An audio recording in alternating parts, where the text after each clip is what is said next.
Hello everyone. आज हम उत्तर प्रदेश के एक महत्वपूर्ण क्षेत्र के बारे में डिस्कस करें। जी हां, हम बात करने जा रहे हैं बाबा गोरखनाथ की धरती, जो कि नाथ संप्रदाय से जुड़े हैं। साथ ही भारत के 16 महाजनपदों में से एक कौशल महाजनपद के अंतर्गत भी यह क्षेत्र आता था। भारतीय स्वतंत्रता संग्राम की चौरी चौरा घटना भी इस क्षेत्र से संबंधित है। वही हिंदू धार्मिक प्रकाशन की सबसे प्रमुख प्रकाशन गीता प्रेस भी यहां पर है। इसके अलावा कई सारे प्रमुख महाव्यक्तित्व भी यहां पर से जुड़े हुए हैं, जिसमें अगर हम देखें तो महावीर स्वामी, मुंशी प्रेमचंद और कबीर दास का नाम आता है। जी हां, हम बात कर रहे हैं उत्तर प्रदेश के गोरखपुर जिले की, जो कि एक मंडल भी है। इस मंडल के अंतर्गत आते हैं 4 जिले। इसके अलावा उत्तर प्रदेश के मुख्यमंत्री योगी आदित्यनाथ का भी ये क्षेत्र है। आज हम इस क्षेत्र के बारे में जानेंगे इनके अंतर्गत आने वाले 4 जिले, इनका इतिहास, इनका भौगोलिक क्षेत्र, इनसे संबंधित महत्वपूर्ण घटनाक्रमों के बारे में। उत्तर प्रदेश की विभिन्न परीक्षा प्रायोगिक जानकारी से संपूर्ण इस टॉपिक को हम यहाँ पर डिस्कस करेंगे। यूपीसीएस, आरओआरओ या UP triple S C PT जैसे एग्जाम में यूपी से संबंधित काफी सारे प्रश्न आपके एग्जाम में पूछे जाते हैं। तो चलिए जानते हैं कि यहाँ पर क्या क्या विशेष है। सबसे पहले जैसे मैं आपको बता दूं, हम बात करने जा रहे हैं गोरखपुर मंडल की। अब एक क्वेश्चन हो सकता है कि आखिर गोरखपुर जो मंडल है, इसके अंतर्गत कौन कौन से जिले आते हैं। तो देखिए 4 जिले आते हैं। एक तो आपका गोरखपुर खुद एक जिला है, इसके अलावा देवरिया, कुशीनगर और महाराजगंज है। ठीक है, तो कहां पर है? तो ये रहा आपका गोरखपुर है। ठीक है, उसके बाद इसमें कहा गया कि दूसरा कौन सा है, यहां पर आप यूपी का मैप भी देख सकते हैं। साथ साथ ये यूपी के आपके उत्तर प्रदेश के पूर्वी हिस्से में पूर्वांचल के अंतर्गत आपको देखने को मिलता है। देवरिया इसके अंतर्गत आता है। तो एक दूसरा जो जिला इसके अंतर्गत है महाराजगंज है, यहां पर इसको भी देख सकते हैं, और कुशीनगर है। तो ये तीनों ही हैं आपके जो गोरखपुर के पूर्वी हिस्से में आपको देखने को मिलते हैं। ये आपको गोरखपुर मंडल के अंतर्गत आता है। अब चलिए इससे संबंधित कुछ क्षेत्रों के बारे में जानते हैं। गोरखपुर के बारे में थोड़ा सा डिटेल समझने की कोशिश करते हैं। गोरखपुर देखिए, इसका मुख्यालय भी गोरखपुर ही है। पहली बात, जनसंख्या कितनी है? तो करीब 44,40,895 है। लिंगानुपात गोरखपुर का कितना है? 950 है।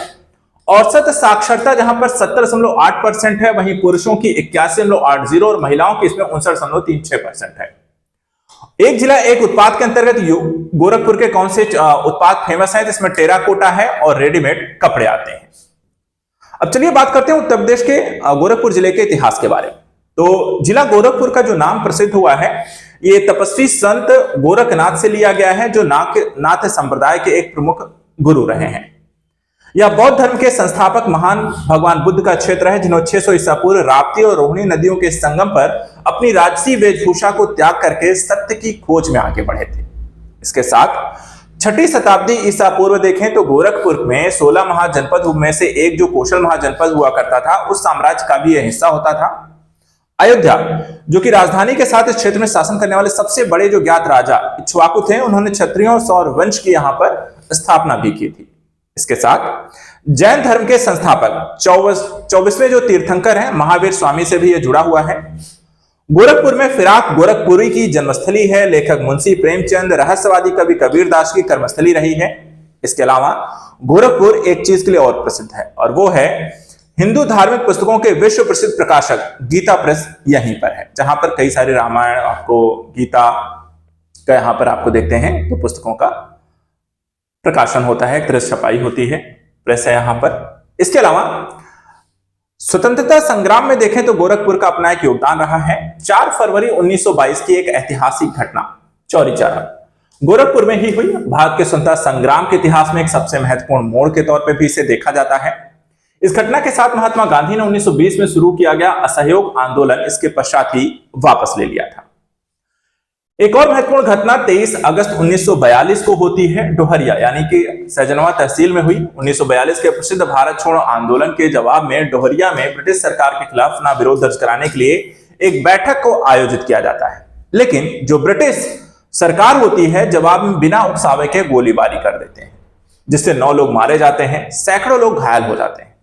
उनकी याद में एक शहीद स्मारक बना हुआ है, जो आज भी उनकी स्मृति में जीवित है। 1940 में हम देखें तो पंडित जवाहरलाल नेहरू पर मुकदमा इसी जिले में चला था। उन्हें 4 वर्ष के कठोर कारावास की सजा भी सुनाई गई थी। गोरखपुर में वर्तमान समय में देखें तो एक वायुसेना का मुख्यालय भी है, और कोबरा स्क्वाड्रन के लिए यहां पर इसे जाना जाता है। तो इसका इतिहास हो गया, इसकी प्रसिद्धि के बारे में। अब बात करते हैं गोरखपुर के कुछ प्रमुख ऐतिहासिक और सांस्कृतिक स्थलों, कौन कौन से हैं। एक है आपका गोरखनाथ मंदिर। कभी भी आप जाते हैं, जो गोरखपुर के निवासी हैं वो तो आप इससे बेहतर तरीके से परिचित हैं, लेकिन अब यूपी के दूसरे हिस्से से अगर आप जाते हैं गोरखपुर तो यहां पर जरूर जाइए। इस क्षेत्र का सबसे प्रमुख और भव्य मंदिर है और मकर संक्रांति मेला यहां पर हर साल आयोजित किया जाता है। इसके अतिरिक्त विष्णु मंदिर भगवान विष्णु को समर्पित है। इस मंदिर की उत्पत्ति 12वीं शताब्दी के पाल राजवंश से हुई और मंदिर के चारों कोने पर जगन्नाथपुरी, बद्रीनाथ, रामेश्वर और द्वारका को समर्पित किया गया है। इसके अलावा गीता वाटिका, यहां पर भी आपको जाना चाहिए। यह शायद एकमात्र ऐसी जगह है जहां भगवान कृष्ण के दिव्य प्रेम राधा के लिए 24 घंटे लगातार प्रार्थना की जाती है और भगवान राधा कृष्ण का भव्य मंदिर एक आकर्षण का भी केंद्र है। इसके अलावा एक है आरोग्य मंदिर। संस्थान उच्च गुणवत्ता वाली शिक्षा प्रदान करता है, प्रत्येक छात्र के पेशेवर व्यक्तिगत लक्ष्यों को समर्थन करता है, संचार, सम्मान, गोपनीयता सभी के सुरक्षा को भी ये प्रोत्साहित करते हैं। इसके अलावा रामगढ़ ताल को भी जरूर देखें। यहां पर देखें तो इस झील के दिनों शहर के प्रमुख पर्यटक स्थलों में से एक है। परिवार के साथ रंग बिरंगे फव्वारे हैं, नाव की सवारी के साथ झील के हरे नीले पानी का आनंद ले सकते हैं। रामगढ़ ताल जो है मछली का एक प्रसिद्ध क्षेत्र भी है और पानी का उपयोग सिंचाई के लिए भी यहां पर इसके कारण किया जाता है, तो आजीविका का भी एक प्रमुख साधन है। इसके अतिरिक्त पुरातत्व संग्रहालय भी यहां पर है, जो कि बौद्ध संग्रहालय है और भारतीय प्राचीन मूर्तियों और चित्रों को यहां पर संग्रह किया गया है। नक्षत्र भवन भी यहां पर है, जो कि ब्रह्मांड के जानकारी प्राप्त करने के लिए, ब्रह्मांड की सुंदरता को महसूस करने के लिए आप वहां पर जा सकते हैं। सूर्य, मंगल, पृथ्वी, बृहस्पति अन्य ग्रह कैसे बने इसकी जानकारी यहां पर दी जाती है। एक रेल संग्रहालय भी गोरखपुर में है। यहां पर आप देखें तो इसमें बच्चों के लिए mini toy train, railway system इतिहास और उसकी उन्नति को दर्शाने वाली एक छोटी सी गैलरी भी है। इसमें एक छोटा सा पार्क है जिसमें सीसॉ और बच्चों के लिए अन्य छोटी सवारी भी देखने को मिलती है। इसके अतिरिक्त कुछ नवीनतम घटनाक्रमों के दृष्टिकोण से अगर हम देखें तो उत्तर प्रदेश में सरकार के द्वारा घोषणा की गई है कि महिला उद्यमियों को बढ़ावा देने के लिए 7 महिला विशिष्ट औद्योगिक क्लस्टर विकसित किए जाएंगे, जिसमें आपका ग्रेटर नोएडा के अलावा लखनऊ, कानपुर, वाराणसी और गोरखपुर को प्रयागराज, बुंदेलखंड के साथ शामिल किया गया है। गीता प्रेस गोरखपुर के ट्रस्टी बैजनाथ अग्रवाल हाल ही में गोरखपुर में निधन हो चुका है। 16 अक्टूबर 2023 को इलेक्ट्रॉनिक्स और सूचना प्रौद्योगिकी मंत्रालय के सचिव ने नीलिट की 26वीं अखिल भारतीय निदेशक बैठक के दौरान नीलिट गोरखपुर में रोबोटिक प्रोसेस ऑटोमेशन लैब का भी उद्घाटन किया है। इसके अलावा उत्तर प्रदेश सरकार ने राज्य के एक्सप्रेसवे पर ई वाहनों के लिए बैटरी स्वैपिंग प्रणाली के साथ चार्जिंग स्टेशन स्थापित करने की भी प्रक्रिया यहां पर शुरू कर दी है। ये battery swapping system Yamuna expressway, Agra Lucknow expressway, Bundelkhand expressway, Purvanchal expressway, Gorakhpur link expressway पर लगाए जा रहे हैं।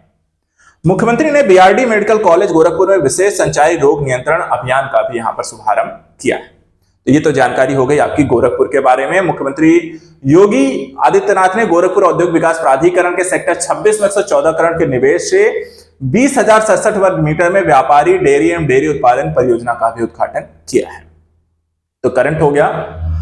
अब उत्तर प्रदेश में अगर हम देखें तो गोरखपुर के मंडल के अंतर्गत जो दूसरा जिला आता है वो है आपका देवरिया।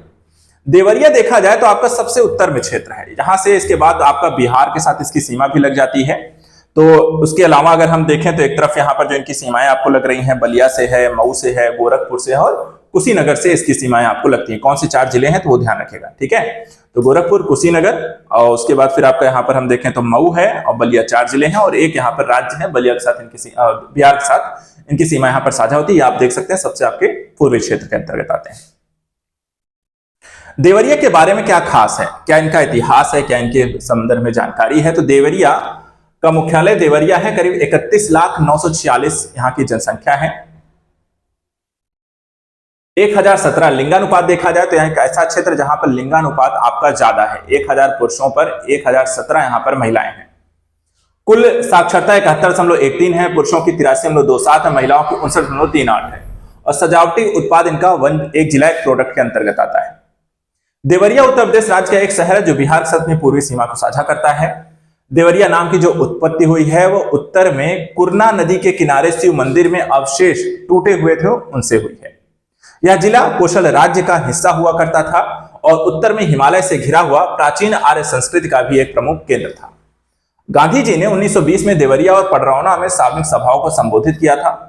बाबा राघव दास ने अप्रैल 1930 में नमक आंदोलन को लेकर के एक आंदोलन शुरू किया, यहीं से किया और 1971 में इस जिले में सरकार और जमींदारों के खिलाफ व्यापक आंदोलन भी हुआ है। तो ये कुछ प्रमुख इसका इतिहास रहा है। स्मारक और वास्तुकला की बात करें तो तीन चीजें यहाँ की फेमस हैं। एक है तिरुपति बालाजी मंदिर, दूसरा देवरहा बाबा आश्रम, तीसरा है दुर्गेश्वर नाथ मंदिर। अगर आप जाते हैं तो यहाँ पर जरूर जाइए। तीसरा जो जिला यहां पर आता है वो है कुशीनगर। कुशीनगर की बात करें तो वहां पर आप देखें, ये भी आपको उत्तर प्रदेश के पूर्वांचल के हिस्से में यहां पर आता है, सबसे उत्तरी यहां पर आपको सबसे पूर्वी क्षेत्रों के अंतर्गत। इनकी कुशीनगर की जो सीमाएं हैं वो महाराजगंज, गोरखपुर और देवरिया के साथ साथ यहां पर आप देखें तो आपको उत्तर बिहार से भी आपको लगती हुई दिखाई देती हैं।